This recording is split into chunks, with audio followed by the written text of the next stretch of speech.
وادی کشمیر کی آزادی کے لیے کوشش، ایک مجاہد کی سنسنی خیز داستان آپ کے لیے پیش خدمت ہے مشن کشمیر۔ دوسرے دن کمانڈو شیروان نے مجھے کشمیر کے دور دراز ایک پہاڑی مقام پر پہنچا دیا، جہاں لکڑی کے ایک جھونپڑے میں میر صاحب سادہ اور عبادت گزاری کی زندگی بسر کر رہے تھے۔ ان کی زندگی سرخ و سفید تھی، سفید داڑھی تھی، سادہ سے کشمیری فرن میں ملبوس تھے۔ جس وقت میں اپنے گائیڈ کے ہمراہ ان کی خدمت میں حاضر ہوا، وہ نماز پڑھنے کے بعد تسبیح پڑھ رہے تھے۔ گائیڈ نے مجھے دوسرے کمرے میں بٹھا دیا اور خود ان کے پاس جا کر انہیں سب کچھ گوش گزار کیا۔ قصہ مختصر، میر صاحب نے میری تعلیمی ٹریننگ شروع کر دی۔ میر صاحب سنسکرت اور فارسی کے عالم فاضل تھے۔ انہیں ہندو کلچر، ہندو دیو مالا اور ہندو مذہب کے مختلف علاقوں کی تاریخ پر پورا عبور حاصل تھا۔ انہوں نے مجھے سب سے پہلے سنسکرت زبان اور اس کی تاریخ سے آگاہ کیا اور بتایا کہ یہ زبان ہندوستان کے ہندوؤں کی زبان نہیں ہے، بلکہ وسطی ایشیا سے جو آریہ لوگ یہاں آئے تھے اور پھر یہاں سے مختلف شاخوں میں تقسیم ہو کر ایران، یورپ کی طرف چلے گئے تھے، سنسکرت ان کی زبان تھی۔ انہوں نے سنسکرت کے وہ الفاظ بتائے جو ہماری پنجابی زبان، ایران والوں کی فارسی اور یورپ کی دوسری زبانوں میں کثرت سے استعمال ہوتے ہیں۔ میر صاحب نے مجھے بتایا کہ جب آریہ قبیلے کے لوگ جو چوڑے قد کاٹ کے تھے اور سرخ و سفید تھے وسط ایشیا کے میدانوں سے اتر کر ہندوستان کے شمال میں آئے تو یہاں دراوڑ قوم کے لوگوں کی حکومت تھی، جو چھوٹے قد کے تھے اور جن کا رنگ سیاہ تھا۔ آریاؤں نے انہیں شکست دی اور وہ لوگ ہندوستان کے جنوب کی طرف بھاگ گئے۔ جو شمالی علاقوں میں رہ گئے تھے انہوں نے گورے چٹے آریاؤں کی اطاعت قبول کر لی۔ میر صاحب نے فرمایا، دراوڑ قوم کی اپنی زبان تھی۔ آج کل جو ہندی زبان ہندوستان کے برہمن بولتے ہیں وہ سنسکرت اور دراوڑی زبان کی ملی جلی زبان ہے۔ میر صاحب نے مجھے ہندو دیوی دیوتاؤں کے بارے میں بھی بہت کچھ بتایا۔ یہ وہ علم تھا جو آگے چل کر میرے بڑے کام آنے والا تھا، کیونکہ مجھے ایک پڑھا لکھا اور ہندو بن کر ہندو معاشرے میں رہنا تھا۔ میر صاحب نے مجھے ہندوستان کے صوبوں آندھرا پردیش، تمل ناڈو، مہاراشٹر، گجرات، کاٹھیا واڑ، مدھیہ پردیش، کرناٹک وغیرہ کے بارے میں بہت کچھ معلومات دی۔ انہوں نے مجھے بدھ مت، جین مت، کبیر پنتھ اور برہمنزم کے بارے میں بھی بتایا کہ ہندوؤں کے یہ مذہبی فرقے کن کن صوبوں میں زیادہ آباد ہیں، کن صوبوں میں کس ہندو دیوتا کی پوجا ہوتی ہے۔ ویدوں کی کتابوں کے بارے میں میر صاحب نے فرمایا، ہندوؤں کے بلکہ آریہ ہندوؤں کے 4 وید ہیں، رگ وید، یجر وید، سام وید اور اتھر وید۔ آگے ان کی 4 شاخیں ہیں اور شریں ہیں جو اپنشد کہلاتی ہیں۔ ان میں کائنات کی ابتدا کیسے ہوئی، انسان کہاں سے آیا، اسے کہاں جانا ہے، اور دیوی دیوتاؤں کی تعریفی اشعار، عقل و شعور کی باتوں کے علاوہ جادو ٹونے اور منتر وغیرہ کی بھرمار ہے۔ ہندوستان میں اب ویدوں کو کوئی نہیں پڑھتا، صرف گیتا پڑھی جاتی ہے اور پڑھائی جاتی ہے، جو مہابھارت کی جنگ میں کرشن کی ایک چھوٹی سی تقریر ہے۔ اسے تم خود پڑھ لینا، دلی میں تمہیں اس کا انگریزی ترجمہ مل جائے گا۔ ہندو تہذیب اس وقت مختلف فرقوں میں بٹی ہوئی ہے۔ ہزاروں دیوی دیوتاؤں، بتوں، جانوروں، سانپوں، بندروں اور پہاڑوں، درختوں، دریاؤں کی پوجا ہوتی ہے۔ ہندوازم کوئی خاص ایک مذہب نہیں ہے، بلکہ یہ ایک کلچر ہے، دیو مالا ہے۔ ہندو دیوی اور دیوتاؤں کے معاملے میں ایک دوسرے سے ہزاروں اختلافات رکھتے ہوں، مگر مسلمان اور اسلام دشمنی میں وہ ایک دوسرے کے ساتھ جڑے ہوئے ہیں۔ ایک بات ہمیشہ اپنے ذہن میں رکھنا کہ ہندوؤں نے پاکستان کو کبھی تسلیم نہیں کیا۔ جس روز پاکستان کا قیام عمل میں آیا تھا، ہندو قوم اسی روز سے پاکستان کو ختم کرنے کی ناپاک کوششوں میں لگی ہوئی ہے۔ میں 3 ماہ میر صاحب کے پاس رہا۔ جب واپس کمانڈر شیروان کے پاس آیا تو ہندوازم اور ہندو قوم کی ذہنیت اور اس کے دیوی دیوتاؤں کی دیو مالا کے بارے میں اتنی معلومات حاصل کر چکا تھا کہ خود کمانڈر شیروان کو بھی معلوم نہیں تھا۔ اب میں اپنے سیکرٹ اور خطرناک اور طویل مشن پر روانہ ہونے کے لیے بالکل تیار تھا۔ شیروان نے مجھے وہ کوڈ الفاظ بتائے اور یاد کرائے جو مجھے نئی دلی میں شیر علی کے فیشنیبل ریسٹوران میں اس کے سامنے بولنے تھے اور اس کے جواب میں اس سے کوڈ الفاظ معلوم کرنے تھے۔ 15 کے 15 اسپرو ٹیبلٹ بم، ان بموں کا کوڈ ورڈ میں لکھا ہوا نسخہ اور سیکرٹ پولیس خفیہ نمبر والا کوڈ میرے پاس تھا۔ شیروان نے اسپرو کی گولیوں کا نیا پتہ منگوا کر اس میں سے اسپرو کی گولیاں نکال کر ان کی جگہ اسپرو بم والی گولیاں بڑی مہارت کے ساتھ لگا دیں۔ اسپرو کے پلاسٹک کے پتے یعنی پتے کو تہ کر کے مجھے دیتے ہوئے کہا، اسے عام اسپرو کی گولیوں کے پتے کی طرح اپنی جیب میں رکھنا، کوئی پوچھے تو کہہ دینا کہ میرے آدھے سر میں کبھی کبھی درد ہوتا ہے، ڈاکٹر نے کہا ہے کہ میں اسپرو کی ایک گولی کھا لیا کروں۔ ان ٹیبلٹ بموں کے تیار کرنے کا جو نسخہ ہے اس کو تہ کر کے اپنی جیکٹ کی اندر والی جیب میں خفیہ پولیس کے خاص نمبر والے کارڈ کے ساتھ ہی رکھ لو۔ تمہیں اب کسی کمانڈو چاقو اور پستول وغیرہ کی ضرورت نہیں ہے۔ ہمارا آدمی تمہیں بس اسٹینڈ تک چھوڑنے تمہارے ساتھ جائے گا، آگے تم خود سفر کرو گے۔ ہاں، ایک بات کا خاص خیال رکھنا، دلی پہنچنے کے بعد خود گل خان سے ملنے کی کوشش نہ کرنا۔ ہاں، کسی مشکل میں پھنس جاؤ تو اس سے مدد حاصل کر سکتے ہو، کیونکہ اب تم جس مشن پر جا رہے ہو اس کی رہنمائی شیر علی کرے گا۔ उसके बाद कमांडो शेरवान ने मुझे अपने बटवे में से शेर अली की एक तस्वीर निकाल कर दिखाई जो पासपोर्ट साइज की थी। ये एक उधेड़ उम्र शख्स की तस्वीर थी जिसके नक्श और आंखें बड़ी चमकदार थीं, दाढ़ी मूंछ गायब थी, सर के बाल सफेद हो रहे थे। ये हमारे मर्द मुजाहिद शेर अली की तस्वीर है। ये हैरत अंगेज खूबियों वाला आदमी है, ये तुम्हें वहां जाकर मालूम हो जाएगा। इसकी शक्ल अपने जहन में बिठा लो। फिर शेरवान ने मुझे शेर अली की नई दिल्ली वाले फैशनेबल रेस्टोरेंट का नाम बताया और उठते हुए कहा, मैं आज रात शेर अली को वायरलेस पर तुम्हारे बारे में पैगाम पहुंचा दूंगा। तुम्हारी रवानगी की तारीख कल तय होगी। उसके साथ ही हम तहखाने से बाहर आ गए। बाहर आए तो पता चला कि बर्फ गिर रही थी। मालूम हुआ कि बर्फ आधी रात के बाद गिरना शुरू हुई थी। हम सो गए। सुबह उठा तो बर्फ गिरना बंद हो गई थी। सर्दी बहुत शदीद थी क्योंकि सर्द हवा चलने लगी थी। मैंने नाश्ता कमांडो शेरवान के साथ गार में ही किया। वो कहने लगा, नीचे मैदानों में इतनी सर्दी नहीं होगी जितनी यहाँ कश्मीर की वादी में है, फिर भी जैकेट के नीचे बंद गले वाला स्वेटर पहन लेना। उस वक्त दिन के 9 बज रहे थे। इतने में मेरा गाइड आ गया। वो भी कश्मीरी मुजाहिद था मगर आम कपड़ों में था। मैं चलने लगा तो कमांडो शेरवान मुझे गले लगा कर मिला।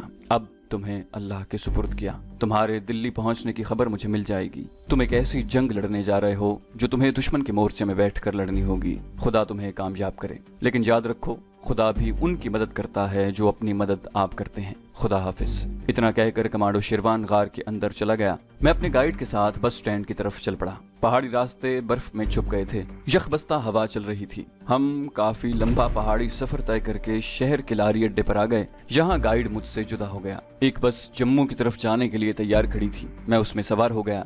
10-10:15 बजे बस अपनी मंजिल की जानिब रवाना हो गई। मेरा लिबास एक आम पढ़े लिखे हिंदू नौजवान जैसा था। गर्म पतलून, जॉगर के शूज, बंद गले के स्वेटर के ऊपर जैकेट। सामान कुछ भी नहीं था, कोई ब्रीफकेस तक नहीं था। कमांडो कभी सामान के साथ सफर नहीं करते क्योंकि जब वो अपने मिशन पर रवाना होते हैं तो कुछ पता नहीं होता कि सफर के किस मोड़ पर हालात क्या रुख इख्तियार कर लें और रास्ते में अचानक किस तरफ भागना पड़े। एक दिन और एक रात के सफर के बाद मैं अगले रोज सुबह जम्मू शहर पहुंच गया। रास्ते में कोई वाकया पेश न आया। एक पढ़े लिखे हिंदू नौजवान से बातचीत होती रही। राष्ट्रीय सेवक संघ पार्टी का उन दिनों इंडिया में बड़ा जोर था और उसमें बढ़ चढ़ कर उस मुतासिब हिंदू जमात के हक में और मुसलमानों के खिलाफ बोलने वाला ये नौजवान था। जम्मू तवी के स्टेशन पर आया तो गाड़ी अभी तैयार नहीं हुई थी। 1 घंटा वेटिंग रूम में बैठा अखबार वगैरह देखता और चाय पीता रहा। आखिर गाड़ी प्लेटफॉर्म पर आकर रुक गई। मेरे पास इंटर क्लास का दिल्ली तक का टिकट था। अब इंडिया की रेलगाड़ियों में इंटर क्लास मौजूद थी। बाद में ये क्लास खत्म कर दी गई। ठीक वक्त पर गाड़ी दिल्ली की तरफ चल पड़ी। ट्रेन मशरकी पंजाब के मैदानी इलाकों में आई तो सर्दी की वो शिद्दत हो गई जो ऊपर कश्मीर की पहाड़ियों में थी। कश्मीर की पहाड़ियों में तो बर्फबारी हो रही थी मगर नीचे मैदानों में सर्दी कम से कम मुझे खुशगवार लग रही थी। जालिंधर पहुंचकर मालूम हुआ कि मुझे दिल्ली के लिए गाड़ी बदलनी पड़ेगी। यहाँ मुझे 1 घंटा रुकना पड़ा। ये अरसा मैंने पूरी तरह चौकस रहकर गुजारा क्योंकि यहाँ खुफिया पुलिस मेरा पीछा कर चुकी थी। अगरचे मेरे पास तुर्क का पत्ता यानी सेंट्रल सीक्रेट पुलिस का खुफिया नंबर वाला कार्ड मौजूद था, फिर भी मुझे काफी होशियार रहना पड़ा क्योंकि ये खुफिया कार्ड मैं किसी खास मौके पर काम में लाना चाहता था। दूसरी बात ये थी कि ये खुफिया नंबर वाला कार्ड अगर मुझे किसी भारी मुसीबत से बचा सकता था तो किसी उससे भी ज्यादा भारी मुसीबत में फंसा सकता था। मिसाल के तौर पर अगर इस बात पर कोई पुलिस एहलकार जरा सी तफ्तीश करता कि ये कार्ड मेरे पास कहाँ से आया है तो मेरा भांडा फूट सकता था। ये कार्ड तो रवा रवी में मेरे पास आ सकता था कि मैं गाड़ी में बैठा हूँ, गाड़ी को पुलिस की नाकाबंदी ने रोक लिया है, मैं कार्ड दिखाऊं और गुजर जाऊं। लेकिन अगर किसी जगह मैं पकड़ा जाता और ये कार्ड दिखाता तो मुझसे पूछगिछ हो सकती थी कि मेरे पास कार्ड कहाँ से आया। बहरहाल 1 घंटा गुजर गया। मैं दूसरी गाड़ी में बैठ गया और गाड़ी दिल्ली की तरफ रवाना हो गई। दिल्ली तक कोई नाखुशगवार वाकया पेश न आया। ये कोई रात के 8-8:15 बजे का वक्त होगा जब गाड़ी भारत के दारुल हुकूमत दिल्ली के स्टेशन में दाखिल हुई। इस शहर में मैं पहले भी आ चुका था। मर्द मुजाहिद गुल खान ने मुझे इसी शहर में धमाका खेज यानी एक्सप्लोसिव्स की तरबियत दी थी। कमांडो ट्रेनिंग के जो सबक बाकी रह गए थे वो भी गुल खान की ज़ेर हिदायत मैंने पूरे किए थे। मगर कश्मीरी कमांडो शेरवान ने मुझे खास तौर पर हिदायत की थी कि मैं सिवाय इंतहाई अहम जरूरत के गुल खान से मिलने से गुरेज करूं। शेर अली के रेस्तोरां का नाम और उसका एड्रेस मेरे पास मौजूद था। मैंने दिल्ली स्टेशन से निकलते ही टैक्सी ली और उसे नई दिल्ली के इलाके 12 खंबे चलने का कहा। दिल्ली शहर रोशनियों में नहा रहा था। सड़क पर बहुत ज्यादा ट्रैफिक थी। नई दिल्ली का ये इलाका शहर का मॉडर्न और फैशनेबल इलाका था। जहाँ एक जगह दायरे की शक्ल में बहुत सी दुकानें और स्टोर हैं। इन दुकानों के आगे दायरे की शक्ल में छत वाला फुटपाथ बना हुआ है जहाँ कितने ही सुतून लगे हैं। यही 12 खंबे का इलाका कहलाता है। जहाँ मैं पहले भी गुल खान के साथ 1-2 बार आ चुका था। टैक्सी मैंने छोड़ दी और शेर अली के रेस्तोरां की तलाशी शुरू कर दी। एक जगह नियॉन साइन में लिखे लिखे हुए कॉफी शॉप के अंग्रेजी अल्फाज जगमग कर रहे थे। यही शेर अली के रेस्तोरां का नाम था, यानी कॉफी शॉप। असल नाम कुछ और था। रेस्तोरां के बाहर दरवाजे में दिल्ली की मशहूर कुतुब साहब की लाठ का छोटा मॉडल शीशे के बक्स में सजा हुआ था। अंदर ट्यूबलाइट रोशन थी। दरवाजा शीशे का था। मैं रेस्तोरां में दाखिल हो गया। फर्श पर सुर्ख कालीन बिछा हुआ था। जा बजा रात के खाने की मेजें लगी थीं, जहां औरतें मर्द बैठे खाना खा रहे थे। फजा में बांसुरी के धीमे धीमे सुर मौसीकी का जादू जगा रहे थे। औरतें साड़ियों में मलबूस थीं। नौजवान लड़कियों ने भरपूर मेकअप किया हुआ था और बालों में फूलों के गजरे लगाए हुए थे। कई लड़कियों ने घुटनों से फटी हुई जीन्स पहन रखी थी। बाहर सर्दी थी, मगर रेस्तोरां की फजा फूलों और मुख्तलिफ कीमती परफ्यूम्स की महक के साथ हल्की हल्की गरमाइश कर रही थी। एक बावर्दी नौजवान वेटर मेरी तरफ बढ़ा। उसके हाथ में खाने का मेन्यू था। उसने मुझसे मेरे टेबल का नंबर पूछा। मैंने उसे अंग्रेजी में कहा कि रेस्तोरां के मालिक से मिलना है। कमांडो ट्रेनिंग और कमांडो स्पाइंग की ब्रीफिंग के दौरान ये बात खास तौर पर मेरे जहन नशीन कर दी गई थी कि मैं इंडिया के अपर क्लास या अपर क्लास के लोगों में खास तौर पर अंग्रेजी में बात करूं, क्योंकि इंडिया में अंग्रेजी का असर रसूख ज्यादा है। चुनाचे मेरे अंग्रेजी में बात करने पर वेटर ने सर को जरा सा झुकाकर ओके सर कहा और मुझे अपने साथ एक राहदारी में ले गया। राहदारी में भी सुर्ख कालीन लगा हुआ था। वो एक दरवाजे के पास खड़ा हो गया। उस दरवाजे के बाहर माइक्रोफोन के बॉक्स लगे थे। उसने बटन दबाकर अंग्रेजी में ही कहा कि सर, एक साहब आपसे मिलना चाहते हैं। स्पीकर पर धीमी सी आवाज आई, कौन है ये साहब, कहाँ से आए हैं? मैंने वेटर को जवाब देने के बजाय माइक के करीब मुंह ले जाकर कहा, सर मैं आंध्र प्रदेश से आया हूँ। मुझे कारोबारी सिलसिले में शेर अली साहब से मिलना है। इन्हें अंदर भेज दो। स्पीकर पर एक लम्हे के लिए आवाज बुलंद हुई और फिर स्पीकर खामोश हो गया। वेटर दरवाजे की तरफ इशारा करके कहा, सर अंदर तशरीफ ले जाएं। वो चला गया। मैंने दरवाजे की पीतल की हत्थी को जरा सा बाएं जानिब घुमाकर दरवाजा खोला। कमरे में आला किस्म के गैर मुल्की परफ्यूम और सिगार की तेज खुशबू। कमरा ज्यादा बड़ा नहीं था, मगर बड़े सलीके से सजाया गया था। सुनहरी बॉर्डर वाला सोफा बड़ा कीमती था। गुलदान में विलायती गुलाबों का गुलदस्ता सजा हुआ था। दीवार पर सिर्फ 3 फ्रेम हुई तस्वीरें लगी थीं। दरमियान में महात्मा गांधी की तस्वीर थी और दाएं बाएं पंडित नेहरू और इंदिरा गांधी की तस्वीरें थीं। इन तस्वीरों के नीचे बड़े सोफे पर आला खद्दर के कुर्ते के ऊपर भूरे रंग की गर्म नेहरू वॉस्कट पहने इत्मीनान से बैठा एक सूट बूट वाले आदमी से बातें कर रहा था। मैंने उसे पहचान लिया। उसकी तस्वीर मुझे कमांडो शेर खान ने कश्मीर से चलते वक्त दिखा दी थी। शेर अली ने मुझे कमरे में दाखिल होते देखकर भवें उठाकर मेरी तरफ देखा और खालिस कारोबारी अंदाज में मुस्कुराते हुए पूछा, फरमाइए मैं आपकी क्या खिदमत कर सकता हूँ? मैंने खड़े खड़े उर्दू में कहा, मैं दिल्ली का हूँ, मगर वालिद साहब के साथ हैदराबाद में बिजनेस करता हूँ। इसी सिलसिले में आपसे कुछ बातें करना चाहता हूँ। शेर अली ने बड़ी बेनियाजी से हाथ के इशारे से मुझे सोफे पर बैठने के लिए कहा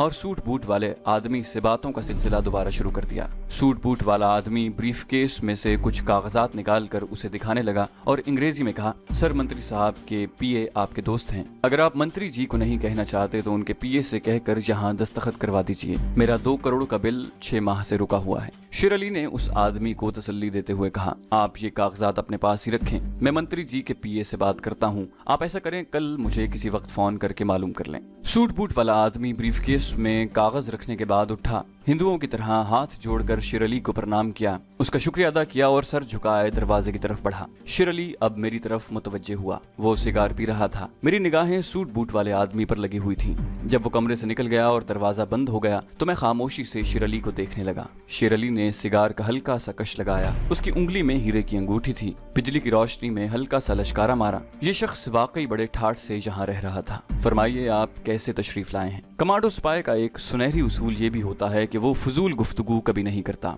वो वक्त की कीमत पहचानता है। चुनाचे मैंने फजूल बातों में वक्त जाया करने के बजाय वो खुफिया कोड जुमला बोल दिया जो मुझे कमांडो शेरवान ने बताया था। मेरी जबान से ये जुमला सुनते ही शेर अली ने पहला काम ये किया कि साथ ही तपाए पर रखे हुए टेलीफोन का रिसीवर उठाकर किसी से कहा, मुझे डिस्टर्ब न किया जाए, मैं बड़ी जरूरी कारोबारी मीटिंग में हूँ। रिसीवर रखते हुए शेर अली मेरी तरफ देखकर मुस्कुराया। अगरचे शक्ल सूरत से ये बात साबित हो चुकी थी कि यही मर्द मुजाहिद शेर अली है, मगर ज़ाब्ते के मुताबिक जरूरी था कि वो मेरे कोड वाले अल्फाज के जुमले के जवाब में खास कोड मुझे दे। मैं टिकटिकी बांधे शेर अली को तक रहा था। मैंने कोड अल्फाज एक बार फिर दोहराए। अब शेर अली को याद आ गया कि उसे भी कोड में जवाब देना है। चुनाचे उसने जवाब में एक खुफिया जुमला बोला। ये वही जुमला था जो कमांडो शेरवान ने मुझे बताया था। शेर अली सोफे से उठकर दरवाजे के पास गया, उसे लॉक किया और मेरी तरफ देखकर मुस्कुराते हुए बोला, आइए अंदर चलकर बिजनेस पर बात करते हैं। इस कमरे के साथ ही एक छोटा सा बेडरूम था जहाँ सिंगल बेड लगा था। छोटा सोफा सेट बिछा था। दरमियान में कॉफी टेबल पर कर्नाटक की डांसिंग गर्ल का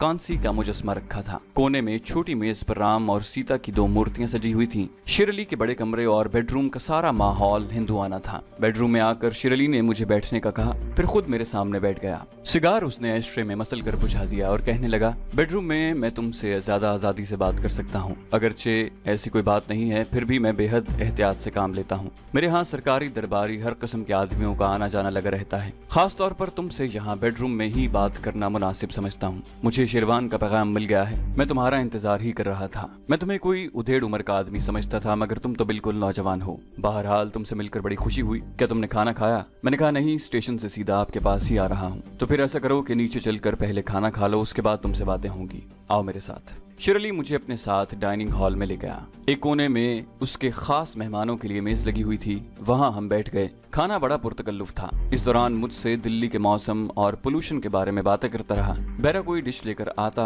तो वो आंध्र प्रदेश के मौसम की बातें शुरू कर देता। रेस्टोरेंट का मैनेजर भी वहां आ गया। उसने आते ही झुककर शिरली से कहा, सर मैं खिदमत के लिए हाजिर हूँ। शिरली ने उससे मेरा तारुफ कराते हुए कहा, इनसे मिलो करम जी, ये मेरा भांजा अरसलान है। 7 बरस लंदन में रहकर वापस भारत आया है। अब हैदराबाद में केटरिंग का काम करता है। मैनेजर का नाम विक्रम कुमार था। उसने हाथ जोड़कर मुझे नमस्ते कहा और अंग्रेजी में कहा, सर किसी चीज की जरूरत हो मैं हाजिर हूँ। मैनेजर चला गया तो शिरली कहने लगा, यहाँ मैं तुम्हें अपना भांजा ही जाहिर करूंगा। याद रखना तुम्हारा नाम अरसलान है। तुम सिर्फ आज की रात मेरे पास ही रहोगे, उसके बाद तुम्हारी रिहाइश का अलग बंदोबस्त कर दिया जाएगा। लेकिन तुम इस दौरान मेरे रेस्टोरेंट से बाहर नहीं जाओगे, मेरे बेडरूम में ही रहोगे। मैं नहीं चाहता कि आज रात के बाद यहाँ के आदमी तुम्हें दोबारा देखें। मैंने कोई एतराज न किया। समझ गया कि ये मेरे इस मिशन का एक हिस्सा ही होगा जिसको लेकर मैं कश्मीर से चला था और उस शख्स शेर अली के पास आया था जो इंडिया के दारुल हुकूमत में बैठा था और जिसकी जेर हिदायत मुझे अपने इंतहाई अहम और खुफिया मिशन को शुरू करना था। जहां हमारी मेज लगी थी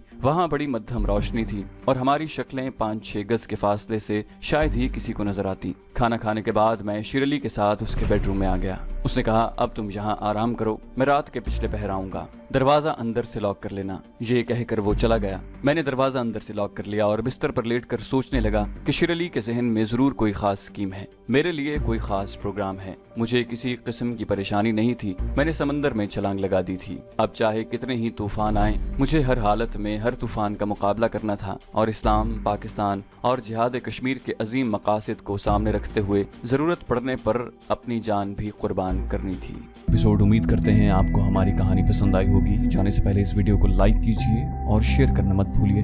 कमेंट करके हमें बताइए कि आपको हमारी वीडियो कैसी लगी और अगर अभी तक आपने इस चैनल को सब्सक्राइब नहीं किया तो इसे सब्सक्राइब कीजिए और बेल आइकन दबाकर ऑल नोटिफिकेशंस ऑन कर लीजिए।